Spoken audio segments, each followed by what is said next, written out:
Ada alasan kenapa kita mau di luar negeri. Kenapa? Karena di Indonesia ini susah ya sebenarnya saya. Untuk cari uang di Indonesia dibilang gampang. Tapi karena kita lihat bahwa rupiahnya ini tuh jadi nggak ada value-nya sama sekali, tuh kita jadi ngerasa ngapain. Kayak sekarang misalnya udah 17.500. Kita mau dapat uang 100 juta aja. Terus spending di Inggris nggak ada rasanya. Iya. Tapi kalau misalnya pakai effort yang sama untuk dapetin uang di Inggris atau di Amerika, dapatnya pasti di atas jam. Gitu loh, dengan effort yang sama tapi hasilnya bisa beda. Pak Julio, selamat datang. Antoni, akhirnya ketemu juga. Gimana Pak Julio? Kan kita udah lama gak ketemu. Berapa lama ya? Kita lama ya? Mungkin tahun ini belum pernah ketemu ya? Masa sih? Iya, tahun ini nggak ketemu. belum ada ketemu sama sekali. Bener. Tahun ini belum ada ketemu. Terakhir tuh di Jogja. Hah? Di Jogja yang ku ke restoranmu. Oh iya, ya bener-bener itu udah tahun lalu. Oh iya? Iya udah tahun lalu. Udah Oh iya ya? November atau Desember gitu. Wah, lama kali. Iya. Ada sekitar setengah tahun kita. Nih kalau aku lihat ya Julio, sekarang itu pindah-pindah terus. Iya. Ya, terus kayaknya konten itu udah mulai jarang-jarang. Sebenarnya apa sih yang dikerjain dengan Mas Julio? Oh iya, lagi menikmati hidup kali ya. Oh gitu. Iya. Terus Jadi apa yang dilihat di luar negeri itu? Kenapa putusin buat pindah? sebenarnya sih tetap sih mau apa ya, mau kejar mimpiku yang dari SMA lah aku bangun, pengen punya bisnis di luar negeri. Kalau dulu kan sebenarnya nggak bisa langsung tiba-tiba ke luar negeri karena nggak ada uangnya kan. Jadi bisnisnya tuh di sini dulu, cari uangnya di sini, semuanya di sini.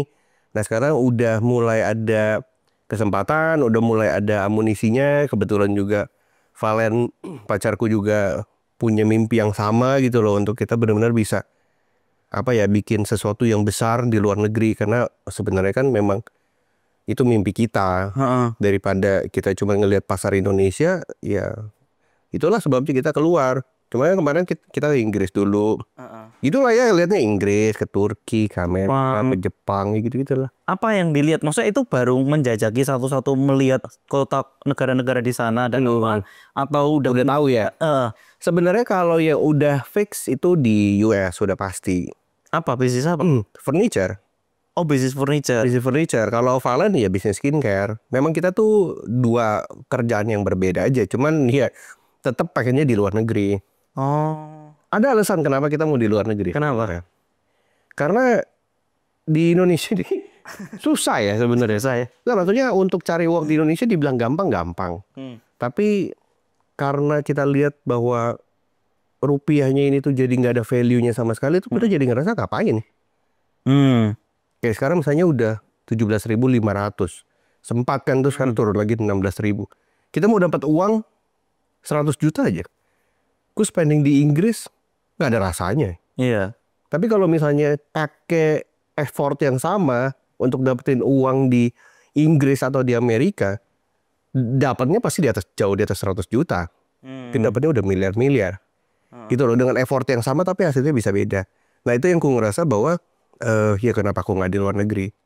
Tapi kan itu untuk sampai ke sana tuh kan butuh ngelihat peluang segala macam ya. Betul. Nah itu mutusin buat ke Amerika tuh kenapa? Dari banyak negara itu pilih Amerika?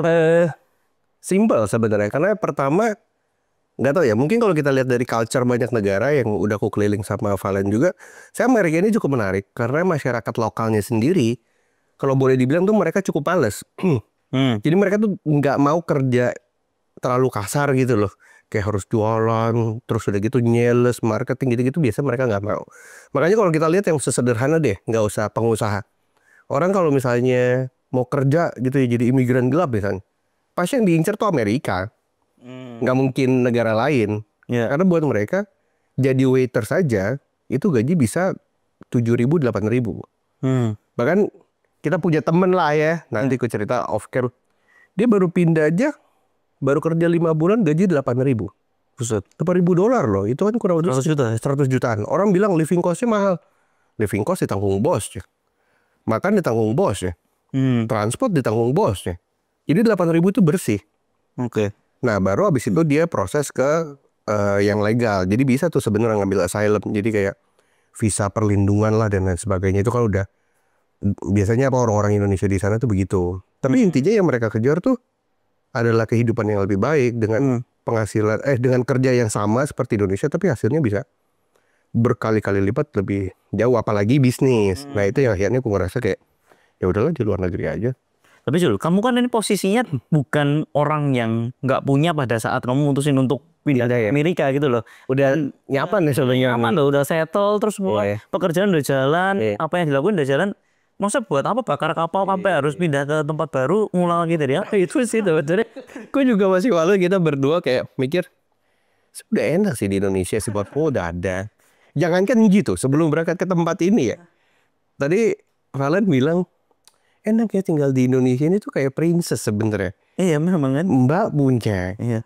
Kayak misalnya kamar ada yang bersihin, kita baju ada yang cuciin, semua tuh ada gitu kan. Tapi di luar negeri apartemen nyapu sendiri, ngepel sendiri, nyuci sendiri, nyetrika sendiri, semua sendiri kan. Iya. Tapi menurutku ya, kalau nggak kita lakuin di umur-umur masih muda, kita nggak akan bisa dapetin kesempatan ini lagi waktu kita nanti di umur yang lebih tua. Jadi menurutku kayak ya udahlah, YOLO aja YOLO. Tapi memang jujur ya, udah nggak bisa di drive sama ambisi kayak wah harus ke Amerika atau harus bisnis di luar negeri, kita harus bisa dapat 1 triliun sebulan. Udah nggak gitu sih. Lebih kayak yang ya nikmatin aja. Oh hidup di luar negeri santai. Gitu tuh nikmat ya. Terus dapetnya lebih banyak mana akhirnya? Sama aja sih sebenarnya. Iya masih sama ya karena kita baru mulai. Iya. Tapi kalau dilihat secara apa ya on paper gitu, kita ngeliat progresnya akan jauh berbeda sekali untuk 2 tahun, 3 tahun, 5 tahun ke depan dengan apa yang kita kerjain hari ini di Indonesia. Tapi ya memang nggak semua orang bisa lihat peluang itu karena butuh expertise kan. Betul. Gitu. Kalau misalnya contoh lu ke Dubai itu properti semua. Disuruh pindah juga belum tentu berani. Iya belum tentu berani.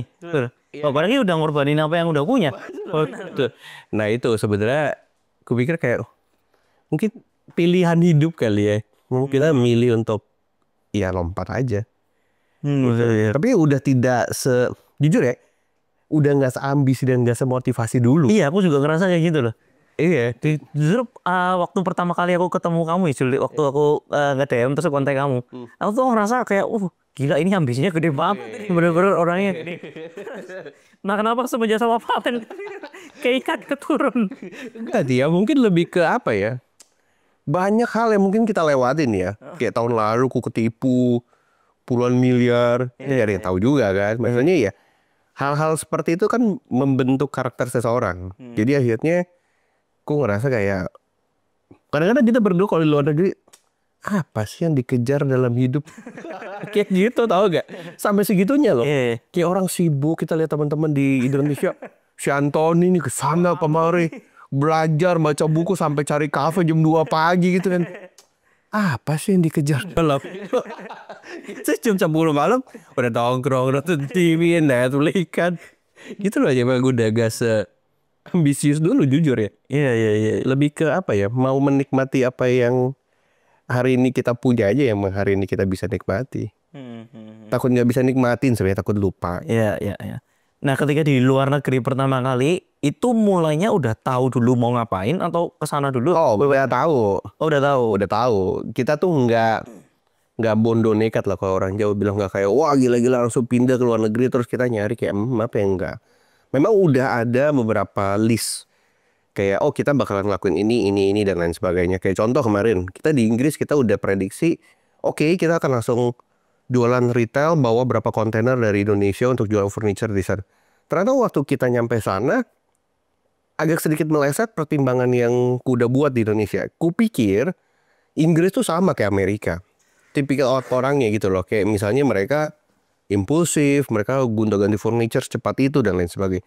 Ternyata ini nggak seperti itu, karena ternyata penduduk Britishnya sendiri itu tuh udah nggak nyampe 50%. Jadi penduduk Britishnya itu pada bikin hashtag kabur aja dulu kali. Jadi orang Britishnya tuh pada kabur. Akhirnya yang menginvasi Inggris adalah orang India, Pakistan dan Bangladesh. Jadi emang culture-nya itu berubah 180 derajat. Nah waktu kita udah bilangnya apa ya, berasumsi gitu ya, kayak ini target marketnya gini lah, sama-sama bule lah, kita bisa prediksi. Ternyata orang India semua. Kita jadi kayak jualan rempah-rempah kali ya di sini. Jualan ke lagu dibanding jualan furniture. Kayak gitu loh. Itu akhirnya kita ngerasa kayak pause dulu. Gitu loh. Jadi emang kita mendingan langsung cari B2B, deal-dealan, cari klien yang kayak gitu-gitu sih. Jadi nggak bisa langsung retail kayak di Amerika. Jadi yang dilakuin di Amerika itu jualan furniture ambil dari Indonesia kirim ke sana gitu ya? Ya, waktu awal kita sempat produksi di Indonesia, tapi sekarang kita jujur udah pindahin semuanya ke Vietnam. Oh gitu. Oh makanya ke Vietnam itu untuk cari pabrik baru. Oh. Memang sih pasti mungkin ada yang bilang, oh nggak idealis nih sama Indonesia, katanya ngajarin ekspor dari Indonesia. Kalau furniture sebenarnya kalau di compare ya, Indonesia bagus tapi Vietnam lebih murah. Gitu. Jadi memang dari sisi teknologi jujur aku ngerasa Indonesia ketinggalan sih. Jadi kamu tuh kayak aku ngelihat kamu tuh kayak ngerasanya gampang banget itu pindah sana pindah sini cari pabrik itu kan di Vietnam. Kalau saya kan orang-orang juga beda, regulasi beda. Kok seimpulsif itu? Iya sih sebenarnya banget gue waktu milih Vietnam juga nggak mikir panjang sih. Karena aku ngelihat pertama ya, kalau di Indonesia sendiri bilangnya sebenarnya nggak mau mendiskreditkan orang Indonesia ya. Mereka hebat-hebat, mereka pintar-pintar. Tapi kadang-kadang kalau kita bicara etos kerja atau kerja kerasnya mereka itu kalah sama orang luar, khususnya sama orang Vietnam. Kita lihat ya, Vietnam itu merdeka itu baru 80 ya? Iya tahun 80-an. Mereka baru ada listrik itu tahun 90-an. Bahkan di Ho Chi Minh itu baru ada bioskop tahun 2011. Tapi negaranya kalau kita lihat, kan sekarang kita masih ngeliat kayak, oh rupiah ke Vietnam dong nih, rupiah masih kuat. Gaji di sana kan mereka 4,5 juta Vietnam dong. Kalau di rupiah kan kurang lebih 2,7 juta. Kita masih ngerasa, hei rupiah nih kuat nih dibanding Vietnam dong. Salah, ngitungnya jangan gitu. Mestinya pairingnya ke USD. Vietnam dong ke USD tuh gak kalah. Masih bisa fight. Tapi kalau rupiah ke USD babak belur. Nah mestinya di-compare-nya ke sana. Nah, artinya menunjukkan bahwa ekonomi Vietnam ini tuh growing-nya lebih cepat dari Indonesia.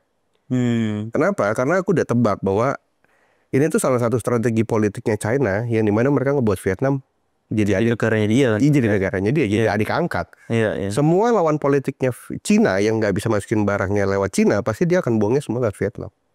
Makanya Vietnam netral.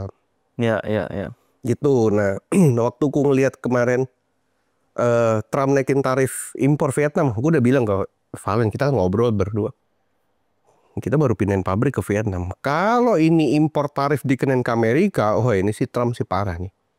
Karena kan nggak ada urusan gitu loh Vietnam dikenakan, orang Vietnam netral. Tapi ternyata dikenain juga. Dan alasan Trump yang bikin Vietnam itu dikenain tarif itu sama seperti prediksi kita. Cina ya? Iya, si Trump bilang, dia mah pinter-pinternya Cina lewat Vietnam. Tapi hebatnya adalah Prime Minister dan Presidennya mereka langsung datang ke Amerika, mereka deal-dealan dengan Amerika untuk minta tarifnya itu di bawah 10%. Jadi di fight gitu loh. Kalau di Indonesia kan dilawan balik. Ya beda-beda kan, setiap politik punya cara mainnya masing-masing. Tapi aku ngerasa iya mungkin di sana mereka ngebela industrinya nggak boleh mati. Karena kan mereka rata-rata ekspornya besar kan. Kalau di Indonesia kan kita masih punya ini, tenang aja. Langsung pabrik Nike, Adidas pada tutup semua di sini. Tapi mereka ekspornya kan ke Amerika dari Indonesia. Nah mereka akhirnya pindah lagi ke Vietnam.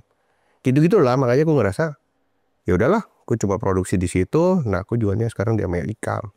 Tapi ya kamu kan nggak ngurusin produksi segala macamnya kan, tinggal kirimin aja kan sebenarnya. Iya, jadi aku udah lebih ke apa ya, udah tahu kan sebenarnya produknya apa, sudah tahu mau bikinnya seperti apa, terus aku juga punya experience di Indonesianya kayak gimana, jadi aku udah tinggal kasih knowledge aja ke mereka. Nah kalau misalkan sekarang itu kita ngelihat itu kan Amerika lagi chaos banget ya. Kayak ST Kapolraja dulu tuh bukan cuma di Indonesia sama Inggris, tapi orang Amerika juga ngeluarin kayak gitu kan. Iya. Aku lihat baca baru ada Kapolraja dulu. Nah, apakah ini jadi keputusan yang salah buat kamu pindah karena di sana tuh kan lagi nggak baik-baik aja ya, atau gimana? Iya sih, sebenarnya gini, sesederhana aku ngerasa bahwa kita bicara dari ini deh, dari kurs deh. Kalau misalnya jualan cari $10.000 di Amerika itu easy peasy. Iya. Itu udah 170 juta, 165 juta. Tapi cari 100 juta di Indonesia babak belur loh. Bahkan di Indonesia ada sebutan 1%. Populasi Indonesia yang punya 100 juta income-nya. Tapi kan 99%-nya gak pernah nyampe 100 juta. Nah berarti kan ada yang salah dengan ekonomi kita. Iya. Dan aku ngerasa bahwa dengan perhitunganku yang cukup matang untuk aku berbisnis di Amerika sih, mau dengan kondisi mereka Trumpnya nggak jelas, atau misalnya dari sisi investment mereka juga banyak yang cabut juga dari Amerika terus pindah ke negara lain, aku ngerasa ya masih peluang sih. Apalagi furniture dan properti itu adalah the biggest market cap di Amerika loh. Properti, furniture itu mereka tuh spendingnya tuh setiap tahun tuh sampai ribuan triliun. Jadi buatku kayak why not? Ya. Gitu, soalnya mereka ada beli barang dari Indonesia nih. Ton. Barang satu kursi dari Indonesia mereka beli itu dengan harga sekitar $60. Waktu itu sempat kulihat pabriknya, kulihat transaksinya semuanya, tapi dijual di Amerika dengan kursi yang sama. Itu harga 1.700 dan laku. Buset. Satu bulan, satu tipe kursi dia transaksi 40.000. Jadi orang Amerika tuh beli 40.000 kursi. Satu Amerika. Bayangin aja 40.000 kali 1.700. $90 juta untuk satu tipe model. Belum meja, belum ini, belum. Jadi kalau kayak gitu sebenarnya walaupun dinaikin tarif 100% pun nggak ngaruh juga ya? Iya, karena sebenarnya Trump ini kan pengen produksi lokal kan. Tapi ya, atau mereka pengen negara-negara afiliasinya G7-nya dia lah, Korea, Jepang, Jerman, Itali, yang support Amerika. Tapi kan sebenarnya nggak bisa juga. Karena kan tetap barang-barang seperti itu banyak kan di Asia. Iya. Itu makanya pinter-pinteran nego-negoan orang negara Asia inilah dengan Amerika. Gitu. Jadi aku ngerasa kayak fine-fine aja sih. Mau dinaikin 50%, barangku di sana naik 700%. Iya. Lah. Nah kalau yang kamu lakuin di sana itu udah langsung ke B2B atau ke B2C-nya sih udah? Dua-duanya sih. Oh dua-duanya. Iya, B2B itu sebenarnya memang kita lagi coba garapin. Kan ada teman-teman kontraktor di sana yang biasanya tuh main flipping rumah gitu loh, Tan. Oh. Sama lah, Ya, kayak dirimu beli yang jelek gitu direnov. Kalau di sini kan jadi kos-kosan kan. Iya. Kalau di sana tuh dibagusin aja dijual. Dibagusin, dijual, dan uniknya adalah harga properti di sana itu sangat bisa ditentukan dari harga furniture-nya. Oh. Jadi misalnya meja ini mereknya LV gitu ya, harganya 1 miliar. Itu bisa naikin harga rumahnya. Oh. Tapi kalau misalnya di Indonesia, kita beli rumah nih, terus ada meja LV harga 1 miliar. Pasti yang beli rumah kayak, lu tuh nggak mau kan? Iya. Ya rumah ini bonus. Iya. Gitu, kalau nggak ya ibu ambil aja. Saya nggak butuh ini. Iya. Iya. Atau saya bayarin 200 juta deh. Jadi di sana enggak, harga rumah 5 miliar, harga ininya 1 miliar jadi 6 miliar. Gitu. Ya, sama lah kayak yang ada orang suka main di handphone tuh properti bros. Iya. Iya. Ya nggak sih? Nah itu sebenarnya mereka bikin sampai acara TV gitu loh untuk renov naikin harga rumah gitu-gitu. Oh. Jadi gue ngerasa B2B-nya masih bisa jalan juga di satu. Nah cara jualinnya tuh gampang ya? Maksudnya kan kamu sebagai pendatang itu tuh apa nggak susah buat Susah sih. penetrasi pasarnya gitu? Susah lah. Jadi pertama bikin PT dulu. Ya kan. Kamu udah pindah belum sih PR ke sana? Visa, iya pakai visa. Oh pakai visa ya? Iya. Jadi belum PR, karena kalau mau PR, saya agak kompleksnya itu sebenarnya penentuan visanya sih, Ton. Jadi visa mereka tuh susah ya. Ada yang visa kerja, kayak misalnya dulu pernah ketemu si Ko Irwan kan tuh, Ko Irwan Prasetyo. Iya, Itu loh yang lo kok bisa. Oh iya. Tidak. Dia kan visa L1, L1.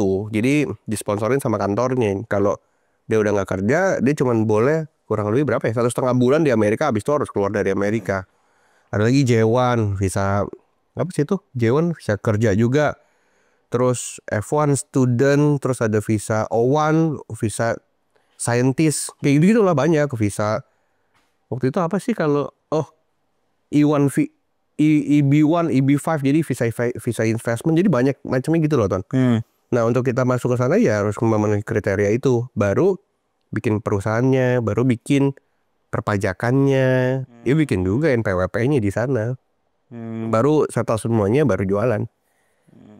Kompleks memang. Jualannya pakai apa? Medsos atau Online. Semua online. Dan di sana uniknya tidak dimonopoli sama satu e-commerce besar. Oke. Jadi kayak misalnya contoh kalau di sini kan ya Tokped, Shopee, TikTok gitu kan. Ya mereka website ya? Mereka website masing-masing. Jadi ya, kita masih bisa mengintervensi pemain besar dengan cara kita sendiri. Misalnya contoh, marketingnya kayak gini, distribusinya gini. Distribusi juga pakai e-fulfillment, jadi udah gampang. Jadi emang nggak Kalau di sini tuh aku cukup apa ya? Nggak suka kalau misalnya kita main ke satu game yang dimana game itu punya orang. Contohnya misalnya jualan barang nih ke salah satu e-commerce misalnya. Lah kalau misalnya e-commerce-nya mau nentuin barang mana yang naik, barang mana yang naik, atau ads dulu ads baru naikin, aku kadang-kadang kurang suka. Iya, iya. Tapi kalau misalnya dengan web sendiri, jualan sendiri, naikin traffic sendiri, tuh suka gitu loh. Tinggal pinter-pinteran ngadu-ngaduan marketing aja kan. Duh, kamu di sana tuh berarti bener-bener pure ya, kayak marketer lah ya, dibilang Iya. untuk Marketer. Kalau jualan kan sebenarnya udah, maksudnya kalau distribusi kan kita udah nggak ngurus. Packing nggak ngurus, kita ya. udah nggak ngurus. Karena begitu pengirim dari Vietnam itu langsung ke E-fulfillment ke distribution centernya, distribution house-nya itu kan banyak. Amerika kan besar sekali kan. Itu kan distribution house-nya nggak bisa. Kalau kita di sini mungkin taruh aja di Tangerang, kirim ke Bali masih bisa kirim gitu kan. Kalau di Amerika kan nggak bisa. Kayak misalnya taruh di LA, kita kan di LA. Kirim ke New York itu kan nggak bisa. Jadi titiknya tuh banyak banget kan. itu sebenarnya berarti kamu bisa kerja di mana aja ya? Iya, Oh. bisa kerja di mana aja. Ngapain lo gitu harus di Amerika? Mau aja. Apa? Mau aja. Mau aja.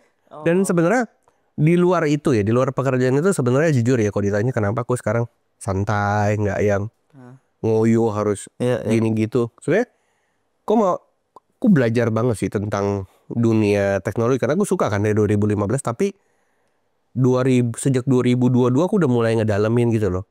Ngedalemin, bikin sendiri. Sekarang aku ngoding sendiri. Oh gitu. Gitu. Jadi kalau sekarang nggak ngonten ya tiap hari ngoding. Iya, iya. Gitu, ngoding itu ya Valen sampai kalau disuruh keluar enggak lah, laptop aja ngoding. Jadi programmer sebenarnya. Oh. Gue ini programmer sekarang. Terus buat apa masih konten-konten? Lebih ke apa ya? Mungkin apa yang udah pernah aku lakukan dan ternyata ngubah hidup orang tuh nggak aku stop gitu loh. Pengen tetap aku lanjutin. Tapi dengan maksudnya gini, sekarang aku udah tahu gitu loh. Oh, mereka butuhnya apa? Aku bisa diserap pakai teknologi nggak gitu loh. Dan di Amerika tuh sebenarnya menurutku lingkungannya bagus banget untuk orang-orang kayak aku ini yang di dunia teknologi tuh bisa berkembang. Gitu kayak misalnya Valen juga kan sekarang bukan cuma sekedar ke kosmetik, dia sekarang ngelihat tentang bagaimana sel itu bekerja. Gitu-gitu. Kemarin kita di Inggris kita sering banget ke Oxford ikut seminar sama profesor Oxford, profesor Cambridge. Jadi kita tuh selama di Inggris tuh belajar kan. Iya. Jadi nggak ngonten tapi belajar. Belajar sama profesor ini, belajar sama profesor itu. Ikut kelasnya di Oxford, ikut kelasnya di Cambridge. Gitu-gitu. Iya, iya. Lebih ke apa ya yang akan kita tinggalkan sebelum kita mati gitu. Kan nggak mungkin follower sama nama TikTok kan. Iya, iya, iya. Pasti kan harus ada sesuatu. Nah itulah yang ku kerjakan. Nah rencananya tuh bakal sebesar apa sih yang dalam paper kamu yang udah prediksiin tuh mau dibawa kemana sih Mas? Sebenarnya kalau misalnya ditanya nyari 1 triliun kali ya sebulan, nyari 1 triliun ya sebenarnya sih ya kalau di breakdown bisa-bisa aja ya. Tapi terlepas dari itu sekarang kayaknya udah nggak mikirin harus angka berapa sih Ton. Kayak harus punya berapa, yang penting hidup cukup. Tapi berarti pengiriman aja ya? Maksudnya atau nanti kedepannya bakal bikin kayak tokonya sendiri di sana atau? Kalau toko mungkin enggak ya, mungkin enggak. Tetap community based gitu. Jadi kita bikin community-nya ya seru-seruan aja, tapi jualnya tetap online sih. Menurutku udah paling make sense karena kalau toko kan mahal di sana. Dan di sana itu kalau misalnya contoh kita sewa toko leasing 5 tahun, terus kita 3 tahun berhenti atau 2 tahun berhenti, kredit skornya rusak kan. Kredit skor untuk Kredit skor kitanya ke bank. ke banknya rusak. Oke, turunnya bisa jauh. Oh. Kan mereka kan berapa ratus, 400, startnya 500, 600, 700, 800 sampai 1000 gitu kan. Kalau misalnya kita udah bagus nih 800, sudah dapat pinjaman dari bank, tiba-tiba kita cuma permasalahan rukonya nggak kita selesai nih sesuai janji 5 tahun, cuma sampai 2 tahun kredit skornya rusak. Jadi orang di sana untuk ngelakuin sesuatu tindakan tuh hati-hati. Mereka tuh jaga sekali kredit skornya. Dan mereka memang memang konsep bisnisnya emang atau konsep ekonomi mereka ya dianjurkan berhutang. Gitu. Pakai kartu kredit skor naik gitu-gitulah. Kalau di sini kan kita nggak tahu kredit skor kita berapa. Iya, iya, iya. Cek Slick pokoknya aman akan. Angkanya berapa kan kita nggak tahu. Nah makanya di sana hati-hati sekali sih. Nggak kayak di Indo bisa geradak geruduk jualannya. Jadi kalau misalnya kamu luar negeri yang lain itu ya lebih ke opportunity, kira-kira bisa bikin Apalagi set, di- terus habis itu Iya, dijualin ke sana sana. bener, sama lagi nggak kayak diduplikat bisa sama nggak, bisa sama nggak. Tapi ternyata nggak segampang itu, nggak segampang itu. Tapi dulu ya, maksudnya beberapa tahun terakhir kita begitu.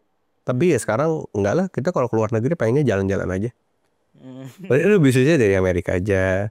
Oke. Kayak di Indonesia ya jalan-jalan, yang di Vietnam jalan-jalan, di Amerika jalan. Kalau di Jepang kemana ya jalan-jalan aja. Sebenarnya kalau untuk teman-teman yang mau mulai bikin bisnis sebenarnya kayak digital marketer ya, untuk ngelakuin yang sama yang kamu lakuin itu mereka butuh modal berapa sih? Banyak. Oh. Banyak. Kalau apalagi mereka yang kayak aku ya, gaya aku yang harus kayak buka di luar negeri, pindah gitu, banyak. Banyak sekali karena ya kayak misalnya contoh, mereka kan nggak tahu bisnis itu langsung running atau enggak kan. Itu kan butuh waktu. Nah, butuh waktunya itu kalau misalnya orang itu ada di sana kayak aku nih, ngerintis itu kan biaya tempat tinggal, biaya hidup, biaya Oh, itu kamu ngecek dulu lah untuk kira-kira furniture-nya bakal laku atau enggak. Pemilihan barang yang apapun juga. bener. Makanya sebenarnya itu kenapa aku selalu rekomendasikan ke teman-teman juga kan, kayak kalau misalnya mau kayak aku nih jual langsung di luar negeri, ekspor dulu sekontainer 2 kontainer, cari pembeli di sana. Kalau pembeli itu order lagi, artinya itu tuh udah checklist gitu loh, barang itu emang laku. Iya.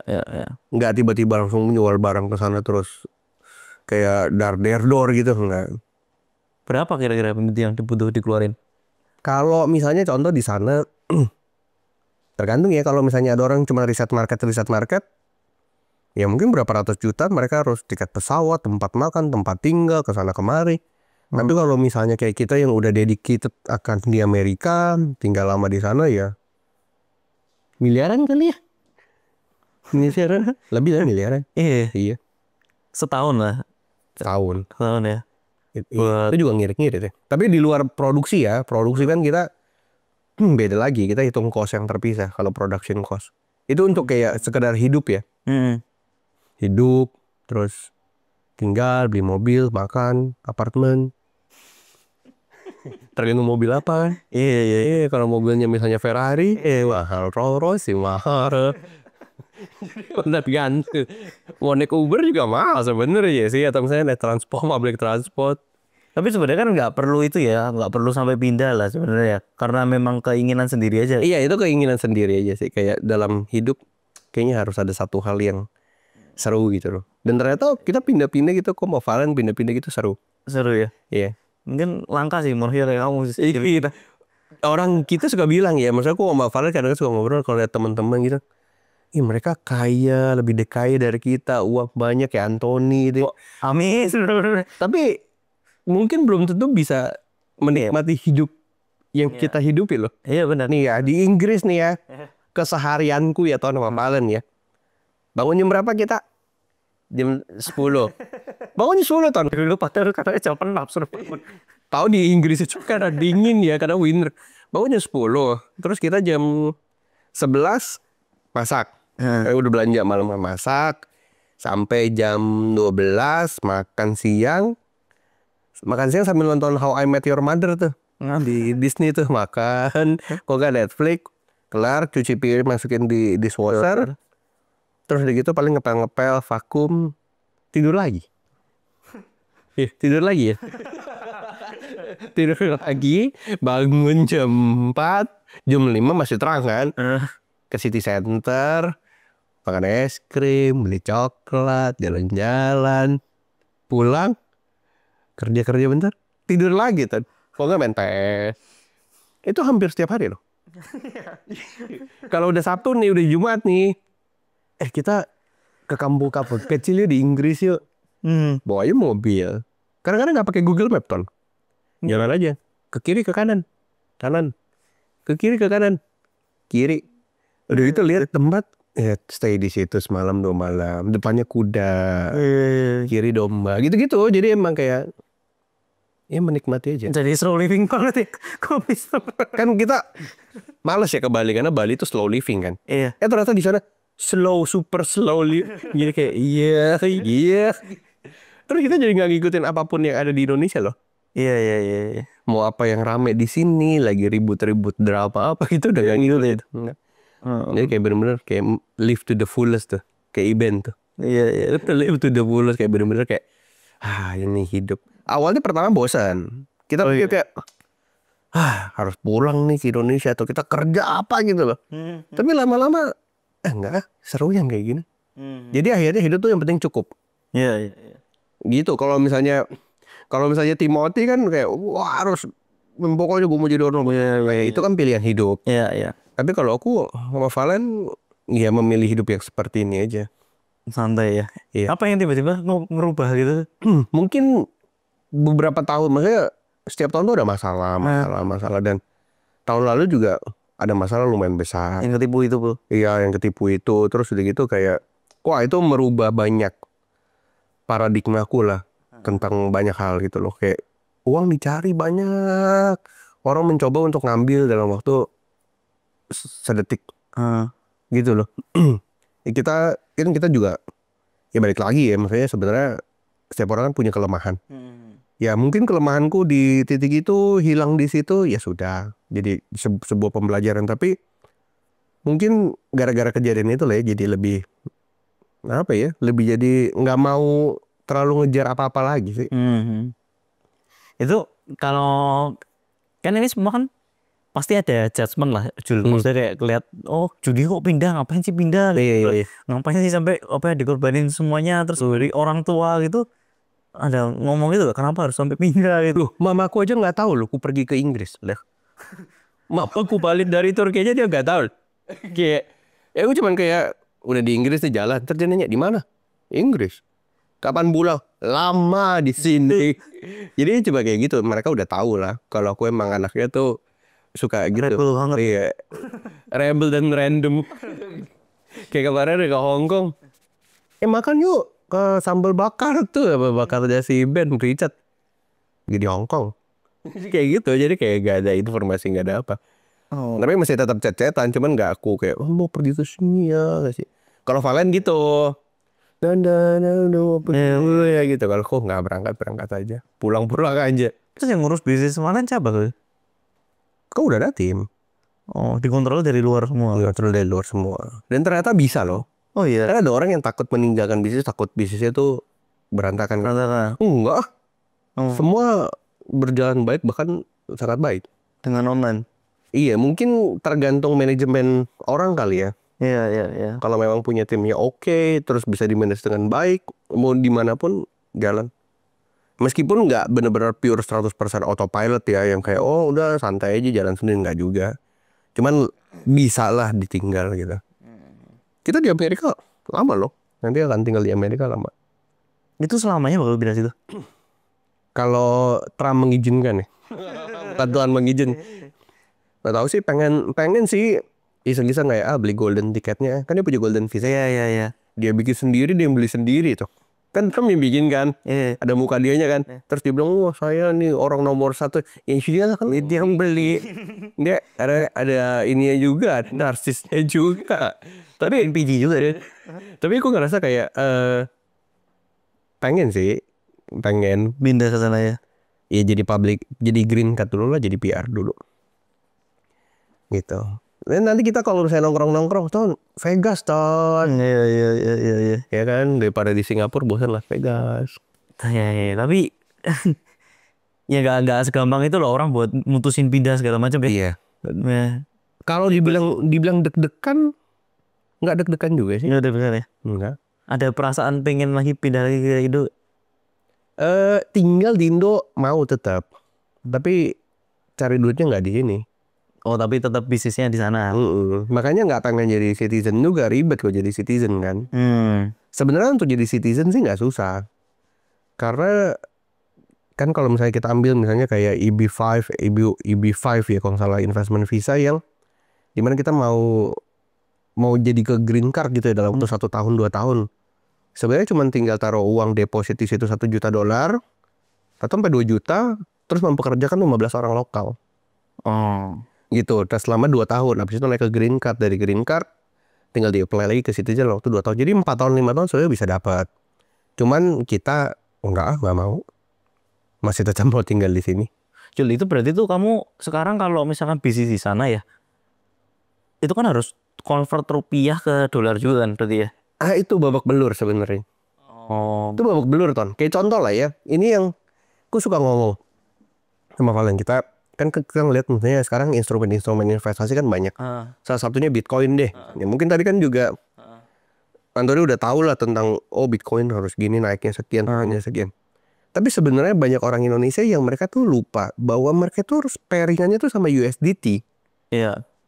Jadi di pairnya sama USDT. Nah USDT-nya kan 1:1 sama USD. Iya, benar. Jadi kalau misalnya rupiahnya melemah, meskipun misalnya gain kriptonya 30%, tapi rupiahnya melemah dibanding dolar, sebenarnya untuk mereka beli ke USDT-nya mereka udah kalah. Betul, betul. Kecuali kita bicara konglomerasi ya, yang misalnya mereka punya uang ratusan miliar, triliunan, daripada taruh di Indonesia, taruh deposito, atau misalnya taruh di saham ya misalnya, blue chip aja cuma sekitar berapa belas persen, masih hampir impas itu loh sama inflasi. Taruh di Bitcoin deh, mungkin masih bisa menang. Tapi kalau misalnya yang orang cuman punya berapa puluh juta gitu, mereka tukar ke Bitcoin, beli USDT-nya kalah. Makanya aku ngerasa nggak ada yang salah dengan investmentnya, instrumennya, tapi yang masalah adalah value rupiahnya. Gitu, makanya iya kalau di sana aku gampang kan mau taruh di Bitcoin karena kan dapatnya dolar, convert ke USDT, dapat 10.000, dapat 10.000 USDT. Beli di Bitcoin. Oh, nah itu kalau yang kamu lakuin di sana, ketika dapat uang itu kamu pindahin ke rupiah atau gimana? Enggak. Sekarang jadi sistem hidupnya gimana sih? Di sana aja. Oh gitu. Iya, taruh aja di sana, sama di sana. Jadi sekarang semua uangmu ini kamu pindahin ke dalam bentuk dolar. Yang di sana akan di sana. Yang di sini lagi pengen coba dipindahin ke sana. Oh. Jadi nanti kalau misalkan ada penerimaan uang dari sana ya nggak dipindahin ke sini lagi. Enggak. Nanti masuk misalnya viral nih 3 juta nih. Ini nggak support negara nih ekonominya tuh, maksudnya pulang nggak? Pulang. Ya apalah artinya, saya uang kecil. Iya. Mau uang koruptor tuh yang taruh di Cayman, taruh di Singapura, tarik lah. Kita mah nggak ada artinya. Nggak ada artinya, mau bayar pajak juga nggak ada artinya, terlalu kecil. Kalau mau reksa tuh baru berasa. Ya sebenarnya uang Antoni banyak tau. Enggak di Hong Kong, di Bank Swiss. Amin. Cuci semua. Ya. Oh berarti kamu pindahin ke sana. Nah pertanyaan juga, kalau misalkan sewaktu-waktu nih kamu pindahin lagi ke rupiah, terus kamu mutusin untuk pindah lagi ke sini, ada biaya apa sih? Maksudnya ada biaya pajak apa sih yang ketika? Nah itu tuh, yang aku juga nggak tahu dan mungkin nggak mau tahu ya orang. Gue juga kayak mau pindahin. Oh gitu. Iya, karena sebenarnya kayak contoh ya. Kalau misalnya kita taruh, anggaplah tahun lalu rupiah 15.000 ke dolar. Sekarang udah sempat 17.000, 17.500. Mungkin akan terus naik tuh 18.000, 19.000, 20.000. Kalau ngeliat trennya kan gitu terus kan, nggak mungkin lebih menguat kan. Karena kalau aku bisa ngeliat kayak gitu ya, aku ngerasa kenapa taruh di rupiah. Taruh aja semua dalam bentuk USD. Jujur tau Ton, bukan gimana ya, megang rupiah itu sebenarnya lemah, nggak ada value-nya. Bener. Dimakan inflasi. Iya. Kalau di properti mungkin enggak ya, karena dari gain properti sendiri kan bisa ngalahin inflasi. Tapi kalau misalnya megang cash itu, tabung, taruh deposit aja bisa minus. Waktu COVID minus. Iya. Taruh di saham impas. Taruh di Bitcoin beli USDT-nya kalah. Iya. Gitu, jadi gue ngerasa kayak belum deh, yang di sini mah cukup aja. Tapi sebenarnya nanti semua tergantung ya, rupiah lemah apa segala macam, tergantung dia mau tinggal di mana sih ujungnya ya. Bener. Ya. Jadi sekarang kalau misalkan ada uang ya masih taruhlah di US sana ya. Taruh di US dulu, karena kan kita hidup di sana kan. Ya. Kalau dipindahin ke rupiah juga pertama belum ada urgensinya. Terus kalau misalnya kita pindahin juga uang kita habis dong kan ya. Kan kita mau hidup yang cukup lah, yang settle. Jadi butuh. Pajaknya berapa sih Cil kalau di sana? Kita mau 30 sampai 40. Besar loh sebenarnya pajaknya. 30-40%. Iya. Dari omset. Iya. Kalau revenue 10 juta bayar pajak tuh 3,3 juta loh. 33%. Itu gaji sama bisnis sama ya? Beda, kalau gaji beda. Tapi kalau bisnis revenue gitu. Makanya mungkin tracknya adalah makan gaji aja.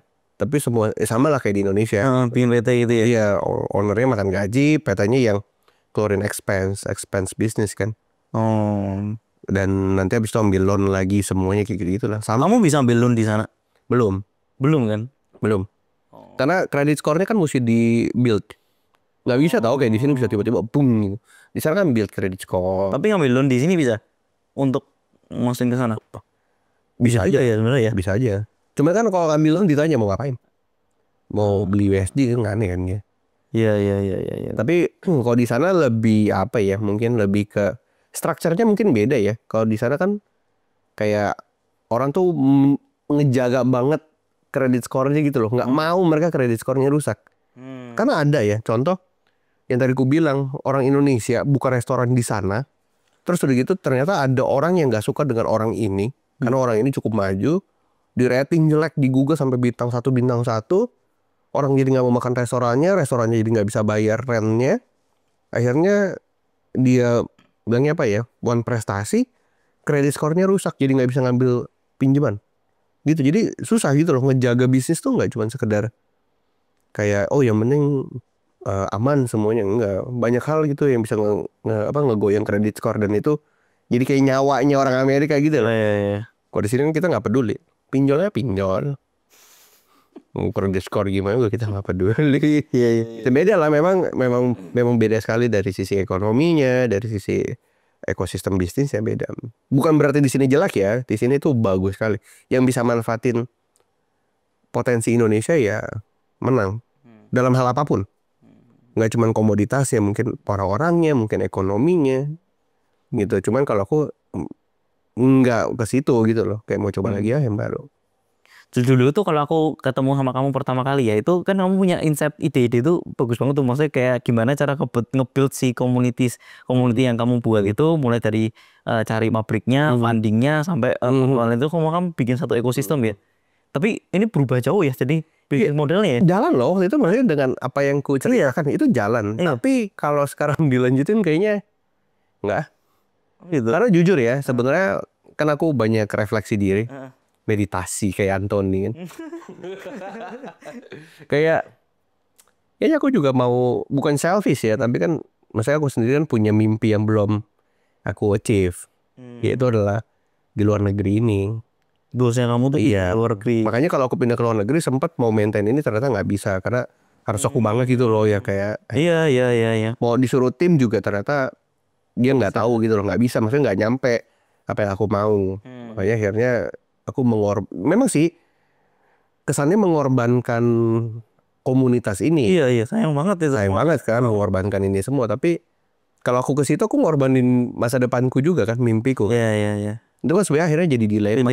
Pilihan dilema, terus akhirnya aku memilih kayak gimana aku mau ngasih mereka makan kalau aku sendiri lapar kan. Gitu loh, bukan cuma sekedar dapat uang atau nggak dapat uang dari yang ini, tapi dari aku sendiri. Aku ngerasa kayak apa ya, kalau aku nggak achieve sesuatu kayak aduh bodoh banget ya gue ya gitu loh. Ada perasaan itu loh tahun lalu, aduh bodoh banget, nggak kayak dia, mulai compare hidup sama yang lain kan. Betul. Kayak aku nggak enjoy apa yang aku lakuin sebenarnya. Cuman terlihat oh iya bantu orang ya apa, tapi nggak se-enjoy ketika aku kejar mimpiku gitu loh. Kayak sekarang aku mulai masuk dunia programming, software engineering, computer science kayak gitu. Ternyata enjoy. Seharian dari pagi sampai malam. Marah-marah gak sih Valen? Udah makan aja kita keluar. Nggak gitu. Emang lagi menikmati aja. Iya. Makanya di luar negeri salah satu film Wah banget ya. Kayak udah tua banget. Iya. Kan gue nonton sama yang podcast sama Pak Tahir kan, Dr. Sri Tahir kan. Iya. Udahlah anak muda mah gak usah motivasi. Nah apa sih motivasi? Terus aku bilang ke Valen, terus aku Diantoni mah gak mau motivasi lah. Malu ku ketambas. Itu motivasi. Tunggu kamu senior. Terus gimana tuh kalau digituin kayak aduh gue motivasi lagi. Tante. Iya. Ya balik lagi ya masa hidupnya masing-masing ya. Tapi aku ngeliat perubahannya kamu banget sih Jul, dari yang pertama kali itu benar-benar orang itu yang kayak gini sebenarnya. Awalnya kan gini banget ya waktu di awal-awal ketemu tuh gini, tapi tiba-tiba ada momen kayak ambis banget. Terus bahkan sampai menyeleweng ke flexing. Terus habis akhirnya malu loh lihat podcastnya gitu Pak Tahir kayak flexing. Malu ya. Zaviro, oh jemput Julio itu pak. Tahu Julio gak lupa yang pamer-pamer nih. Iya iya. Ya tapi sebenarnya udah enggak sih, kayak ternyata jujur ya, kayak misalnya contoh ngelakuin flexing gitu juga nggak nyaman sebeton. Iya ya. Aku tahu sih. Soalnya kamu setengah. Iya, nggak all out ya, nggak nyaman karena memang apa ya, memang dapat engagement iya, karena kan orang Indonesia suka kan dengan orang-orang gitu, tapi kan akunya nggak nyaman ya buat apa? Iya. Gitu, malah lebih nyaman nggak konten. Tapi kalau nggak konten, apa ya, kayak ada yang hilang juga. Makanya kemarin kita cobalah untuk lebih ke slow living. Iya. Ya konten seadanya, ya nggak konten, ya konten. Itu beda lah sama ya kayak temen lu Willy Salim, oh pokoknya kalau segi, oh kejar gitu loh. Kayaknya memang orang ada fasenya ya ketika umur 22, 25. Iya dulu kita juga seumur segitu. Iya. Ini kayak kita lagi umur 60-an lagi kok. Padahal selisihnya cuma 5 tahun. Selisihnya 5 tahun tapi kayak ngomongnya dari jauh banget gitu loh umurnya. Tapi memang beda sih, fasenya beda. Iya. Sekarang lagi mau yang ke apa yang ku bisa lakukan untuk buat dunia lebih baik. Gitu loh. Oke, iya. Kalau ditanya apa? Gak tahu, masih gue cari. Kayaknya orang lain udah bikin dunia lebih baik deh. Jadi ku kayaknya nggak harus urgent itu ya, nggak urgent itu untuk bisa buat dunia lebih baik. Jadi aku mau kerjain apa yang aku mau kerjain aja. Ada goals yang kedepannya yang pengen dicapai, kan sekarang udah pindah nih goals yang Iya, kalau misalnya kayak bikin perusahaan, jalanin apa segala macam ya gitu-gitu aja. Kalau dari goal sendiri apa ya? Mungkin pengen, jujur ya, dari goals terdalamku ya, aku pengen tetap di dunia trade, ekspor impor, global ekonomi, tapi aku bikin sesuatu yang based on teknologi terdepan gitu loh, entah itu AI, entah itu robotik, entah itu kayak misalnya machine learning, terus NLP, banyak gitu loh yang aku mau kembangin. Tapi kan untuk masuk ke sana kan aku harus punya keilmuannya dulu kan. Makanya aku setiap hari belajar kan. Setiap hari. Dari pagi sampai siang meeting kalau di Indonesia ya. Start jam 6 sampai subuh aku belajar lagi. Oke, gitu. Jam berapa kemarin, dari jam 7 sampai jam 2 pagi gitu setiap hari kan. Iya. Apa sekarang yang beda dari kamu, maksudnya dari dulu sama sekarang kamu ngelihat ada perbedaan apa? Kalau dulu mungkin ngejar banget ya. Wah harus punya ini. Udah achieve semua juga.